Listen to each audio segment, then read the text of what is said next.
여러분, 오래 믿은 사람일수록, 오래 하나님을 섬기는 사람일수록, 신앙심이 깊은 사람일수록 마음속에 이렇게 소리 없이 찾아오는 질문이 있습니다.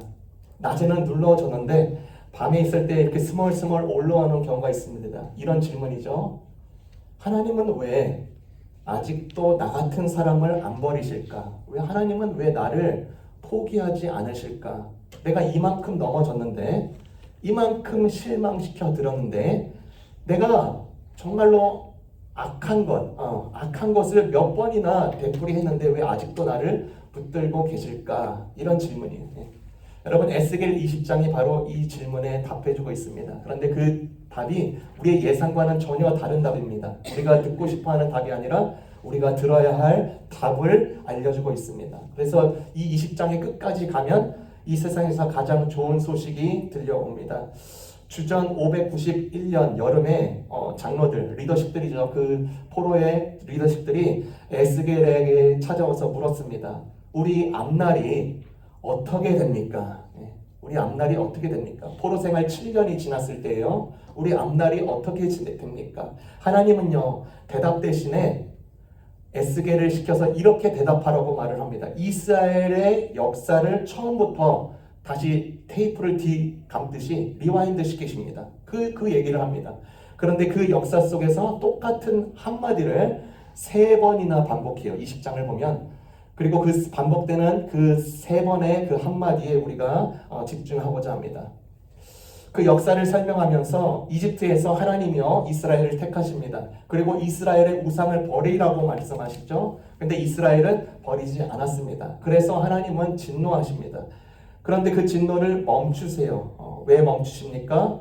9절에 이렇게 나옵니다. 9절 첫 번째죠. 나는 나의 이름 때문에 그것입니다. 그리고 이집트에서 이제 출애굽해서 이제 광야에서 생활하기 시작합니다. 광야 1세대가 있었습니다. First generation of the wilderness. 그런데 하나님께서 그때 광야에서 생활을 잘 할 수 있도록 율법과 안식일을 선물로 주십니다. 그런데 그들이 어떻게 합니까? 그것을 짓밟습니다. 하나님의 귀한 선물을 짓밟아요. 하나님이 진노하시죠. 그런데 그 진노가 계속되는 게 아니라 멈추십니다. 그 이유가 무엇인가? 14절을 보겠습니다. 14절. 그러나 나는 내 이름에 욕이 될까봐, 내 이름 때문에, 그렇죠? 내 이름을 위하여. 그리고 나서 광야에서요, 이제 첫 번째 세대에 이어서 두 번째 세대가 이제 태어났습니다. 그리고 나서 광야 2세대가 살아갑니다. 하나님이요, 이 자녀들에게도 너희들 조상들처럼 살면 안 된다라고 말씀하십니다. 그런데 자녀도요, 조상들처럼 살아갑니다. 하나님이 진노하시죠? 그런데 그 진노가 영원히 되는 게 아니라 또 멈추십니다. 22절입니다. 22절. 그러나 나는 내 이름 때문에 그렇게 하지 못하였다. 그러니까 이집트의 역사, 광야 1세대의 역사, 광야 2세대에서의 역사. 내가 내 이름을 위하여 내 손을 막았다. 3번 다 똑같은 이유죠. 뭐 때문에요? 내 이름 때문에. 내 이름 때문에. 내 이름 때문에. 여러분 생각하기에 하나님이 너희를 너무 사랑하셔서 참으신 거야. 너희가 너무나도 찌질해 보이고 불쌍해서 차마 못 버리셨어 라고 우리는 쉽게 생각할 수 있습니다. 그런데 본문은 그렇게 얘기하지 않아요. 거듭 3번이나 말아서 딱 잘라 말합니다. 내 이름을 위하여. 여러분 솔직히 서운해 볼 수 있습니다. 나 때문이 아니라고? 우리 때문에 아니라고? 내가 사랑스러워서가 아니라 오직 하나님 당신의 이름 때문에라고 분명하게 언급하십니다. 여러분 20장을 아무리 뒤져봐도요, 이스라엘에게서 볼만한 것이 하나도 없습니다. 이집트에서부터 반역을 했고요, 광야에서도 반역을 하고, 그리고 그 자녀들도 하나님께 반역을 합니다. 처음부터 끝까지 반역이었다고 하나님은 정확하게 설명합니다. 우리는 하나님이 내 믿음을 보시고 내 헌신을 보시고 하나님께 드려지는 이 드림을 보시고 내 충성을 보시고 붙드셨다라고 우리는 그렇게 말하고 싶어 합니다. 그런데 20장에는 볼만한 믿음이 없어요. 하나님은 우리와 아주 다르게 역사를 보시고 읽으십니다. 우리는 우리 이야기를 얼마든지 꾸미고 미화할 수 있는데 하나님의 편집본은 냉정하다는 것입니다. 냉정한 거예요. 여기를 잘 살펴야 됩니다. 바로 이것이 하나님이 왜 이 이름을 말하셨는가? 왜 그럴까? 그것이 우리를 살리는 말이기 때문입니다. 여러분 한번 생각해 보세요. 두 사람이 여러분을 한번 사랑한다고 생각해 보세요. 어떤 두 사람이 한 사람은 이렇게 말합니다. 나는 너가 예쁘고 착해서 사랑해. 또 다른 한 사람은 이렇게 말을 합니다. 나는 너가 어떤 사람이든지 끝까지 사랑하기로 결심했어. 이 두 가지 사랑 중에서 어떤 사랑이 더 안전합니까? 여러분 첫 번째 사랑은요. 우리가 여러분이 예쁘지 않는 날 끝납니다. 두 번째 사랑은요. 여러분이 무슨 짓을 해도 끝나지 않습니다. 그렇죠? 하나님이 이렇게 내 이름을 위하여라고 3번이나 거듭 얘기한 것은 그 바로 이 두 번째 사랑을 이야기하는 것입니다. 그래서 이것은요. 서운하게 섭섭하게 생각할 것이 아니라 가장 안전한 말인 것입니다. 하나님은 하나님의 당신의 이름을 위하여 이렇게 하시는구나. 여러분 이 내 이름을 위하여라는 이 말씀이 어디에서 왔는가? 처음에 모세에게서 나옵니다. 우리가 잘 알다시피 출애굽기 32장에는요. 금송아지 사건이 나옵니다. 이스라엘이 시내산 아래에서 모세가 하나님께 계명을 받으러 갈 때 금송아지를 만들어 놓고 춤을 추면서 이것이 우리가 섬길 여호와고 우리가 이날을 절기로 삼자라고 말을 합니다. 그때 하나님은 그 일을 아십니다. 진노하시고 모세에게 말씀하시죠. 이 목이 곧은 백성을 내가 진멸하고 너로 큰 민족을 이루겠다. 뭐예요? 이 백성 딜리트 하고 모세 너의 시대부터 다시 시조 삼아서 다시 시작하겠다. 새롭게 다시 시작하겠다. 이때 모세가 뭐라고 말을 하냐면 하나님을 붙잡습니다. 모세가 뭐라고 말하냐면 이 백성이 모자라서요. 하나님 이 백성 정말로 모자릅니다. 불쌍합니다. 이렇게 말하지 않습니다. 하나님 이 백성 그래도 철이 없지만 착합니다 라고 하지 않습니다. 모세는 대신에 이렇게 말을 합니다. 32장에 나오죠. 출애굽기 어찌하여 애굽 사람에게 이르기를 여호와가 자기 백성을 산에서 죽이려고 깨어냈다 하려 하십니까?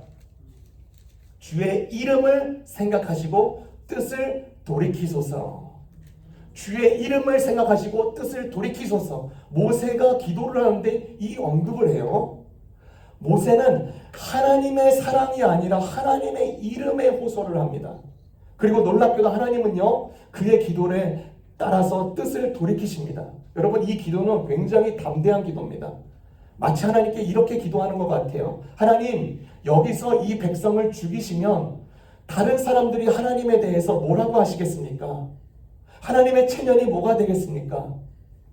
그런데 하나님은요 그 무례해 보이는 이 기도를 이 모세의 기도를 기쁘게 받아들이십니다. 왜냐하면 모세가 붙든 것은 다른 것이 아니라 하나님이 귀히 여기시고 소중하게 여기시는 바로 그 이름 하나님의 자체 그 자체를 붙들었기 때문입니다. 여러분 중보기도의 비밀은요 여기에 있는 것입니다. 다니엘도요 이렇게 기도했습니다. 우리의 의를 의지하여 구하는 것이 아니라 주의 크신 긍휼을 의지하여 구합니다. 주여 주 자신을 위하여서 그렇게 하시옵소서. 시편 기자도 그렇게 말을 했죠. 시편 23편에 우리가 잘 알고 있는 내용입니다. 자기의 이름을 위하여 나를 의의 길로 인도하시는도다. 그렇죠? 여러분 우리가 우리 공로를 내밀면 기도가 막힐 때가 많습니다. 정말 많아요. 그런데 주의 이름을 위하여 라고 하면 하늘문이 열리는 경우가 굉장히 많습니다. 그러면 주님의 이름을 건다는 것이 무슨 뜻일까 대체? 이름을 건다. 그 이름을 위하여. 하나님은 이 이름이 너무나도 추상적이잖아요. 인격 자체라는 것을 알고 있지만 대체 무슨 뜻일까? 여러분 옛날 우리 어른들을 한번 생각해 보면 돼요. 우리 어른들이 자식들이 문 밖에 나가면 그때 뭐라고 종종하냐면 야 밖에 나가서 집안 망신시키지 말아라. 그렇죠? 여러분 중에서도 많이 들은 거 있어요. 이 말이 무슨 뜻인가? 너의 행동이 곧 그 집안의 이름이라는 것입니다. 행동을 올곧게 하면 그 집안 칭찬이 도는 거예요. 야, 쟤 똘똘하네. 야, 잘 키웠네. 야, 어유, 야, 저 집안, 어유, 너무 좋아. 내 행동을 이상하게 하고 다니면 그 집안의 욕이 들어갑니다. 그쵸? 그래요. 제가 군종병 할 때 군목 목사님이 결벽증이 있다라고 말을 했습니다. 그래서 저에게 항상 당부하는 말이 있었어요. 교회 차를 항상 청결하게 하라고 하면서 이렇게 매번 하루마다 매일 청소하는데, 그러면서 이 멘트를 했습니다. 이 차가 우리 교회의 얼굴이야. 이 차의 상태가 우리 교회의 이름을 보여준다는 겁니다.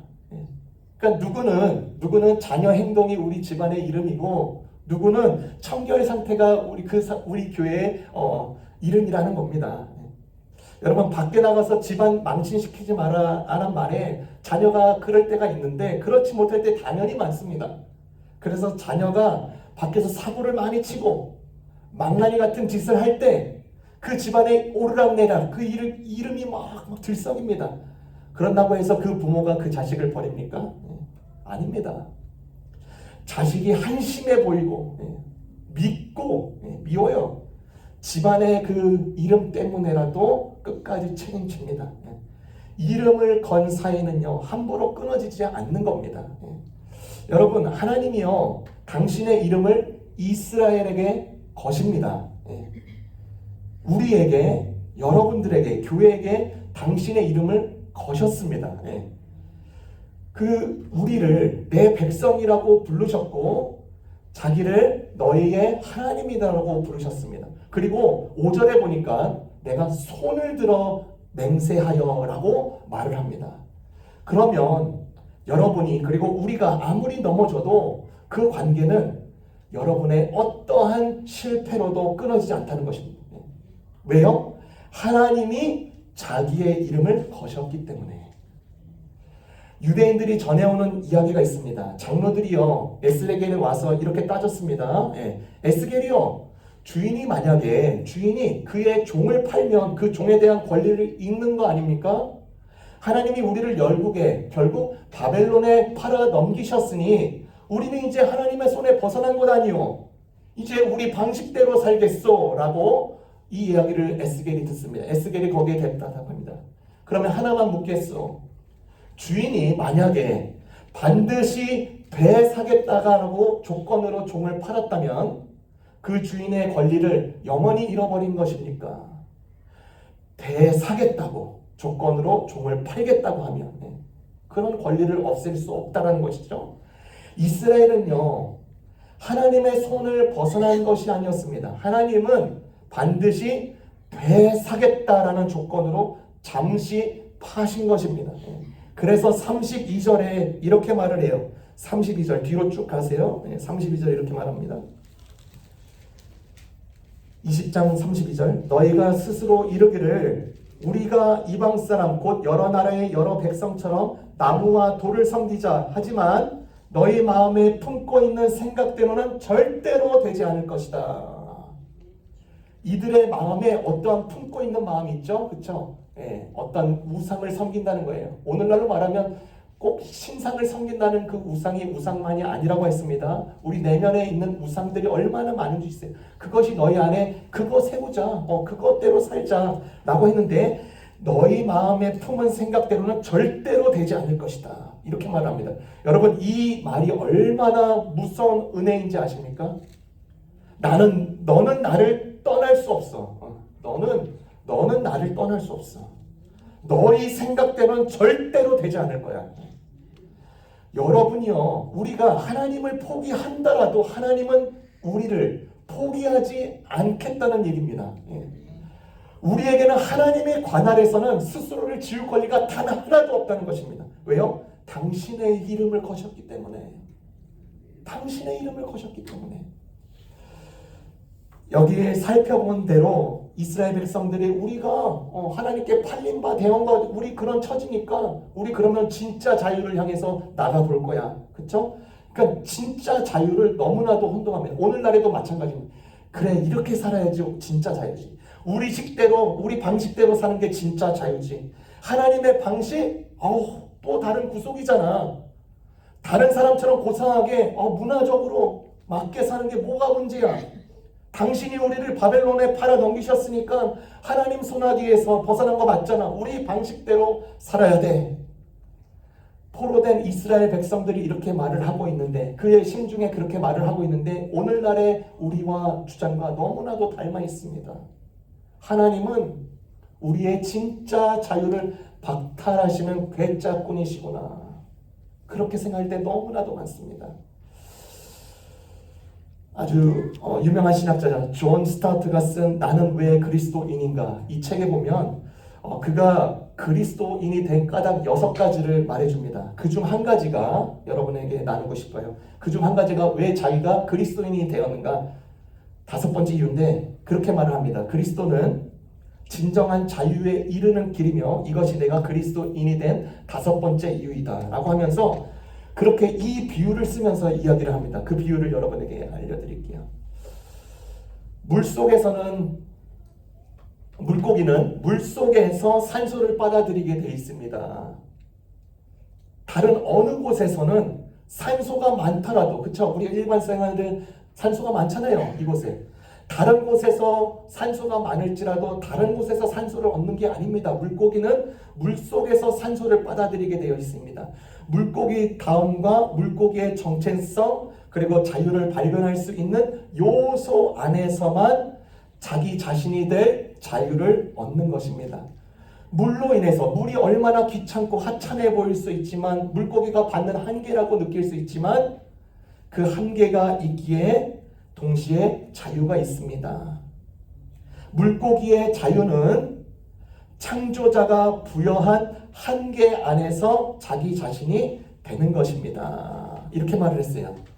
여러분, 복잡할 수 있는데 동의하실 거예요. 무슨 말이냐면, 예를 들어서 여러분의 집에 금붕어 어항이 있어요. 아주 예쁜 어항에 그 금붕어가 삽니다. 근데 그 금붕어가 어항 안에서 행복하게 헤엄치면서 잘 살고 있다가 욕구 불만을 느껴서 참지 못하고 어항 밖으로 뛰어쳐나가 자유를 얻겠다고 결심했다고 한번 해보세요. 더 큰 연못에 점프해가지고 더 큰 연못에 당도했다면 다행인데, 그럴 경우는 거의 없습니다. 연못이 아니라 거실 바닥이나 콘크리트에 떨어지면 자유를 위해서 그렇게 발부둥 쳤던 그 금붕어의 노력은, 그쵸, 결국 죽음을 맞이할 수밖에 없는 것입니다. 그 이야기를 하고 있는 거예요. 물고기 자신이 창조된 범위 안에서만 자유를 찾을 수 있는 거예요. 그렇죠? 그러면 인간은 어떨까요? 인간, 내가 추구하는 자유, 내가 그려놓은 자유, 하나님의 바다와 하나님의 세계 안에서 그려진 것이라면 얼마든지 그렇게 살아야 됩니다. 그러나 하나님의 바다 앞에서, 하나님의 바다에서 벗어나서 내가 꿈꾸는 자유를 쫓아 콘크리트 바닥에 좋다고 거기 평상에 살 수 있다는 허망한 꿈 그 자체를 하나님이 그대로 두시겠냐냔 말이에요. 아니죠. 물고기가 물을 벗어나면 죽듯이 우리도 아버지의 바다에서 벗어나면 죽는 것입니다. 그러니까 아버지는 그 아버지의 이름을 걸고 우리는 그 하나님의 바다 가운데 계속 거할 수 있도록 은혜를 주시는 것입니다. 그 바다가 바로 하나님이 자기 이름을 걸고 우리를 붙들어준 곳이다, 이 말이죠. 20장에 잘 보면 아까 말했듯이 하나님의 역사를 이렇게 이야기해줘요. 그 장로들의 질문에 답하는 대신에 역사를 이야기해줍니다. 그래서 3가지 역사 패턴이 있다고 했습니다. 이집트와 광야와 가나안, 이 3 패턴을 동시에 꺼내 드십니다. 그리고 이 3 스테이지의 역사를 말하면서 그들이 일어났던 그 반역을 언급하시는데, 그중 반역 중에 하나가 무엇이냐? 안식일을 더럽혔다는 것입니다. 안식일을 더럽혔다. 주님의 날을 더럽혔다는 거 고발을 해요. 그 3가지 스테이지 안에서 동일하게 일어났던 것입니다. 여러분, 이방 사람들이, 지금 포로된 사람들이 이방 국가에서 주님의 날을 자신의 유흥이나 또 다른 자유를 위해서 막 써버렸을 것입니다. 하나님을 섬기지 않는 사람은 당연하죠. 그걸 포로 이스라엘 백성들이 보고 있으니까 그게 더 멋져 보이는 거예요. 그게 더 효과적인 것입니다. 그게 더 진짜 사람 같아 보이는 거예요. 진짜 자유처럼 보이는 겁니다. 그러니까 하나님의 정하신 날을 짓밟기 시작했다. 여러분, 왜 우리가 주일마다 왜 예배합니까? 왜요? 1년에 한 번 예배당 와서 예배 드리면 안 되나요? 얼마나 자유롭습니까? 크리스마스 때, 부활절 때만 와서 예배 찐하게 한 번 드리면 되는 거 아닙니까? 이게 진짜 자유 아닙니까? 그렇죠? 어느 교회의 이야기입니다. 그 교회 담임 목사님이 교회에 협소한 주차 장소 때문에 늘 고민이었어요. 교인들은 늘어났는데 주차 장소가 너무나도 없으니까 이제 너무 고민이 되는 겁니다. 그런데 마침 그 교회 바로 앞에 굉장히 좋은 공터가 있습니다. 차가 30대, 40대도 들어가는 장소였습니다. 마음속으로 생각하길, 야, 이 장소를 우리 교회 주차 장소로 계약을 잘 했으면 좋겠다. 그리고 사용했으면 좋겠다. 수소문 끝에 그 공터의 주인과 이제 면담하게 되었습니다. 그 주인과 이제 잘 협상하겠다는 마음으로 임했는데 그 주인이 이렇게 말을 합니다. 목사님, 매 주일 이 공터를 사용하세요. 사용하세요. 목사님이 깜짝 놀랐습니다. 그리고 감사의 인사를 드리는데 한 가지 조건이 있다랍니다. 한 가지 조건. 말하기를 대신에 6개월에 한 번씩은 제게 비워주세요. 이렇게 말을 한 거예요. 6개월에. 오, not bad. 그럼요. 그래서 괜찮다고 하면서 이제 돌아왔습니다. 그래서 매 주일마다 이제 주차장 얼마나 좋습니까? 그곳에 주차하고. 근데 6개월이 다 되었던 그 주일 날짜에 다 기억해가지고 주차 장소를 다 비워줬습니다. 그런데 예배를 마치고 났는데 그 공터에 아무런 차가 주차되어 있지 않다라는 것이에요. 이상하네. 비워달라고 해가지고 다른 사람이 쓰나 했는데 또 6개월이 또 지난 주일 날짜를 봐도 주차 장소가 또 그때 또 휑하게 비어 있더라는 거예요. 그래서 너무나 궁금해가지고 그 주인에게 후에 물었답니다. 아니 6개월 그 날짜에 비워주라고 해서 비웠는데 그때 보니까 아무런 주차가 되어 있지 않더군요. 무슨 특별한 이유가 있으십니까? 그 주인이 이렇게 말을 합니다. 특별한 예약이 있는 게 아닙니다. 그렇게 해야 진짜 주인이 누군지 알라고 그렇게 한 겁니다.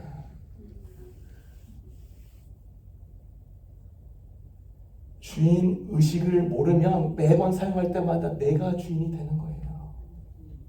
그렇죠? 주님의 날, 안식일에 따로 구별한 이유는 그날의 진짜 주인을 누구인지 알고 알 뿐만 아니라 예배하면서 인정해 드린 날이 주일인 것입니다. 그러기 때문에 우리가 매 주일 예배 모여서 예배하는 거예요. 이 날은 모든 날이 주의 날이지만 이 날 하나님 구별해 주셔서 이 은혜로운 날 예배하면서 그렇게 진짜 주인의 따로 있다. 이 날 따로 있다. 이게 진짜 내 자유를 위해서이다. 이러한 주님의 법이 나에게 참 자유다. 이것을 더욱더 깨달으면서 살아가도록 하는 겁니다. 저는 이 대목에서 신앙을 떠난 자녀들을 붙잡고 우시는 어머님들, 아버님들이 많이 떠오릅니다. 각자 자유를 찾겠다고 신앙을 떠난 자들, 내 방식이 곧 자유라고 스스로를 포기해버린 자들 많습니다. 여러분 이 말씀을 그들에게 꼭 전해줘야 돼요.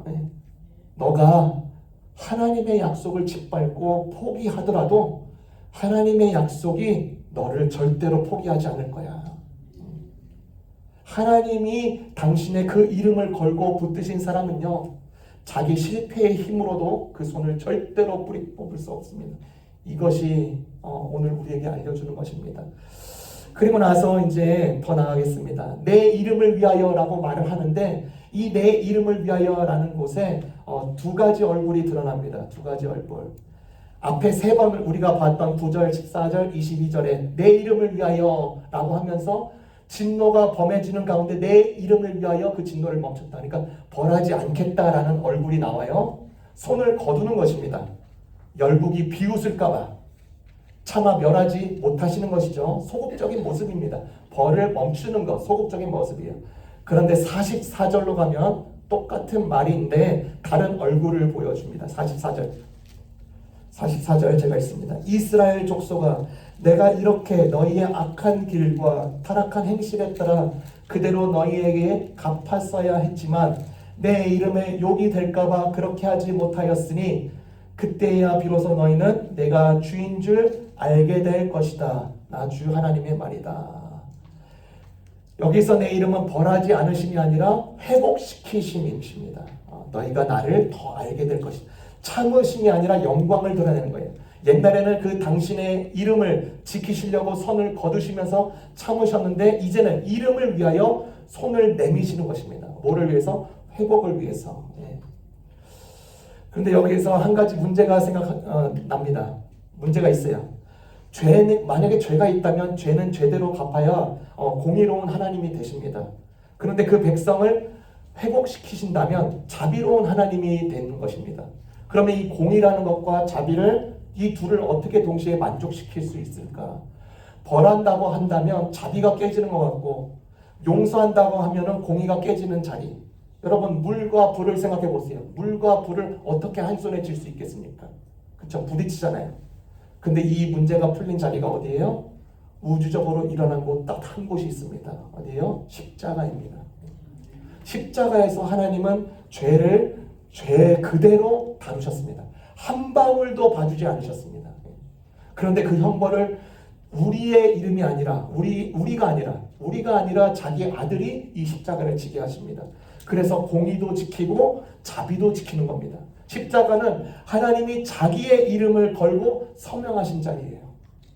물과 불이 거기서 한 손에 잡히는 자리. 십자가.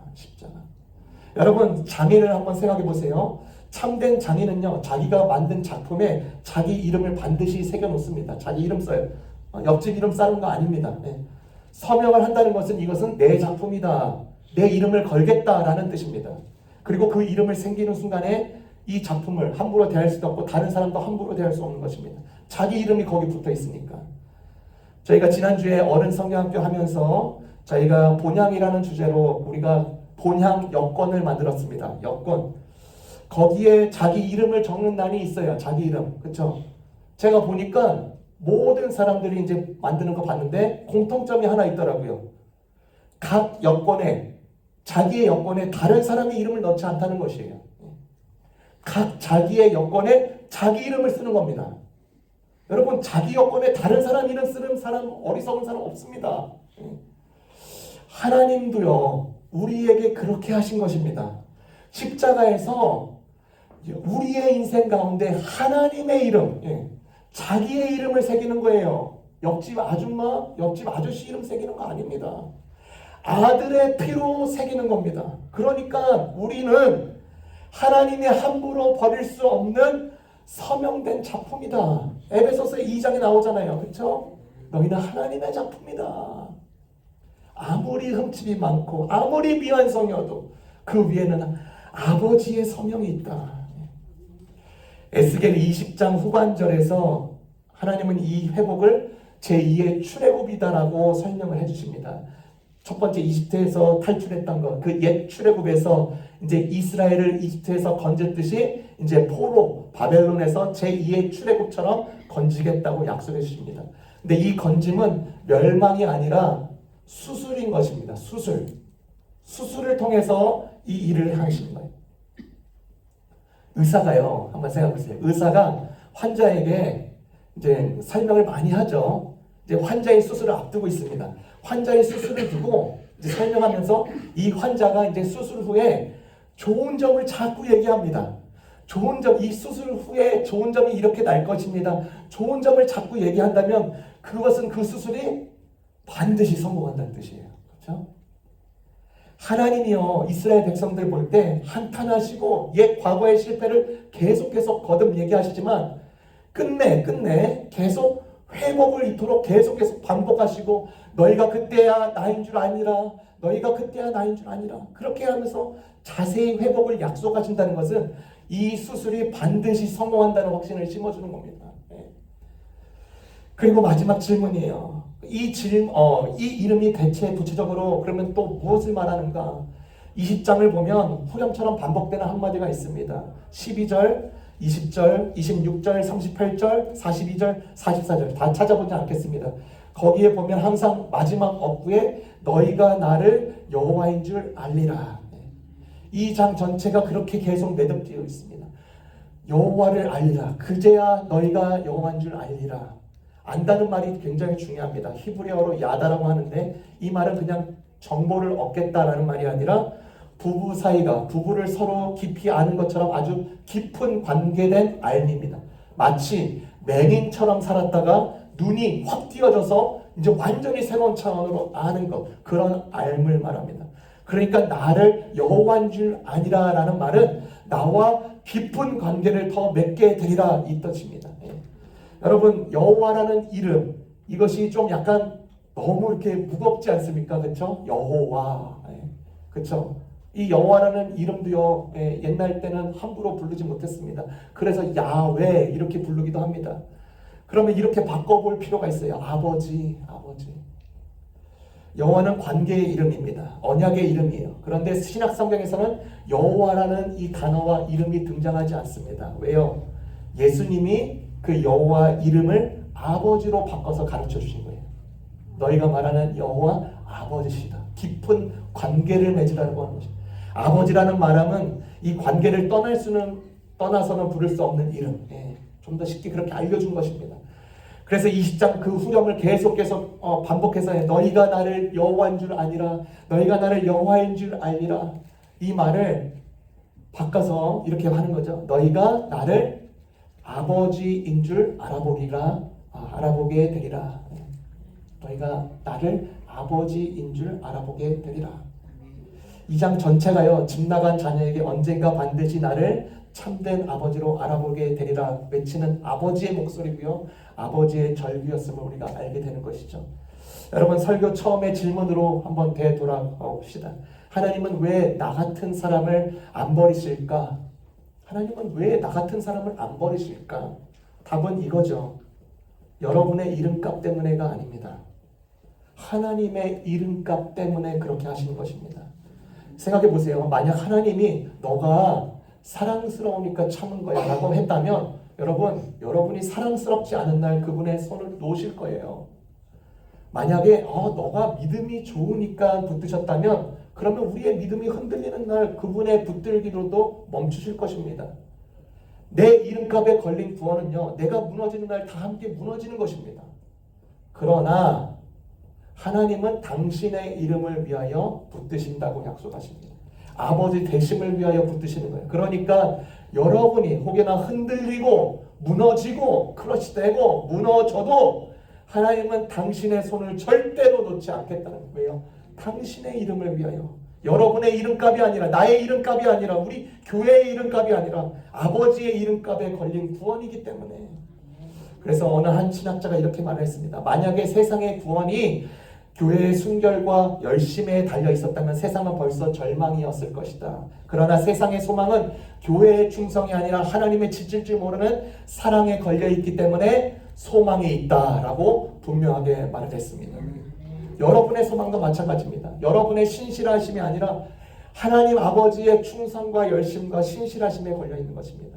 여러분, 이 말씀은요, 우리 이민교회에 특별히나 너무나도 필요한 것입니다. 우리는 우리 자신을 보면서 늘 그렇게 고백하고 생각이 들 때가 많습니다. 내 믿음은 이거밖에 안 되는데, 내 자녀가 저렇게 멀어졌는데, 우리 교회가 이렇게 작은데, 그렇게 우리 이름값만 세다 보면요, 소망이 자꾸 쪼그라들고 작아집니다. 그러나 눈을 들고, 그렇죠, 오늘 메시지를 굳게 잡는 거예요. 우리 구원은 우리의 이름값이 아니었군요. 우리의 구원은 하나님 당신의 이름값에 달려있군요. 거기 가는 겁니다. 작은 무리일지라도, 나그네처럼 그 인생살이일지라도, 약한 자라도, 휘둘리는 자라도 상관이 없는 것입니다. 아버지는 자기의 이름을 걸고 우리를 붙들기 때문입니다. 그래서 우리는 오늘도 담대하고 힘차게 또 걸어갈 수 있는 것입니다. 말씀을 맺겠습니다. 하나님은 3번 손을 멈추셨습니다. 나 때문이 아니라 당신의 이름을 위해서입니다. 모세는 그 이름을 붙들고 기도했습니다. 하나님은 그 이름을 걸고 우리를 파셨다가 대사셨습니다. 그 이름을 지키시려고 선을 거두셨고 그 이름을 위하여서 다시 손을 내밀어 주시는 분이십니다. 그리고 그 이름을 걸고 마침내 십자가에 서명하셨어요. 공의와 자비가 거기에 한 손에 잡히는 겁니다. 저희가 오늘까지 에스겔 20장을 이제 쭉 달려왔습니다. 여러분 정말 잘 달렸어요. 예, 숨이 탁탁 막히고 무겁고 그렇죠. 또 반복되는 이야기인 것 같고 예, 이렇게 좀 미저러블한 것 같고 그렇죠. 예, 시즌 1이 끝난 거예요. 예, 시즌 1이 끝났으니까 앞으로 이제 6주 동안은 에스겔을 잠깐 내려놓고 다른 것에 숲에 관한 이제 메시지를 준비하고 시즌 2로 이제 이어서 하도록 하겠습니다. 네, 기억하셔야 돼요. 오늘 말씀 잘 기억하셔야 돼요. 하나님은 당신의 스스로의 이름을 위하여서 시작하신 일을 당신의 이름을 위하여서 반드시 그 마치는 일까지 관여하실 것이다. 네. 그 일 때문에 우리가 달려나간다. 하나님의 이름값입니다. 우리의 이름값 아닙니다. 그 이름은 우리의 아버지십니다. 네. 그래서 어찌됐든 불안과 두려움이 나왔을 때 여러분 두려워하지 마십시오. 여러분이 붙들고 간신히 힘을 내고 있어서가 아니라 하나님 당신이 당신의 이름을 걸고 우리를 붙잡고 붙들고 계시기 때문에 우리는 또 숨을 쉴 수 있고 또 달려나갈 수 있는 것입니다. 그 이 복된 은혜가 계속 우리 가운데 울려 퍼지시기를 주님의 이름으로 축원합니다. 기도하겠습니다.